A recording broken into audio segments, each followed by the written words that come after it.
benvenuti nelle corti disastrate, abbandonate dagli anni 50.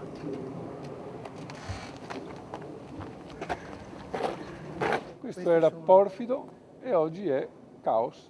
Porfido, ghiaia, asfalto, di tutto e di più. Non vede acqua che si, che ne vorrà barchetta per andare avanti, qua su e su, e dopo cosa che si, di tutto che si, butta scoarsi, butta di tutto, guarda, non vedi. Questa poteva essere un'altra Venezia, era nata come un'altra Venezia. Guardate che condizioni. E sorsi dappertutto, guarda.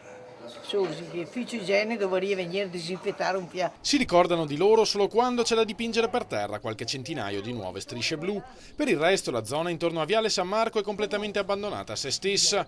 Nelle corti interne ciuffi d'erba rinsecchita svettano con arroganza tra le macerie di quelli che un tempo erano marciapiedi, e mentre l'amministrazione dibatte sull'opportunità o meno di spendere 17 milioni per restituire al centro di Mestre il suo antico fascino bucolico, in questo quartiere popolare a comandare sono ormai le pantegane. La popolazione ha bisogno di queste cose prioritarie, i marciapiedi e le fognature. Lavori promessi da più di un decennio dalle varie amministrazioni che si sono succedute alla guida della città, ma prima bisognava completare il monitoraggio del suolo per conoscere il livello di inquinamento.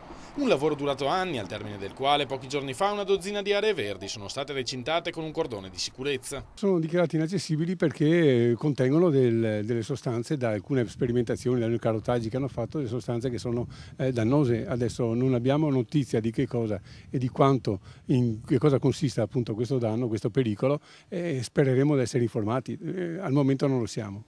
Senta, però questo pericolo, se esiste, non esiste certo da ieri che ha messo recinzione, vuol dire che per anni e anni queste zone erano così e la gente ci andava sopra tranquillamente. Ma assolutamente, il quartiere è nato nel 1954, quindi 60 anni circa fa, i ragazzi ci giocavano, continuano a giocarci, ci si muove sopra, ci si muoveva fino a ieri. Da qualche giorno invece quelle aree sono off limits anche per gli addetti alle manutenzioni, improvvisamente vengono considerate pericolose per la salute e non vi si può entrare nemmeno per falciare l'erba. Questo qua è un coso, è un prataiolo. Io mangiamo?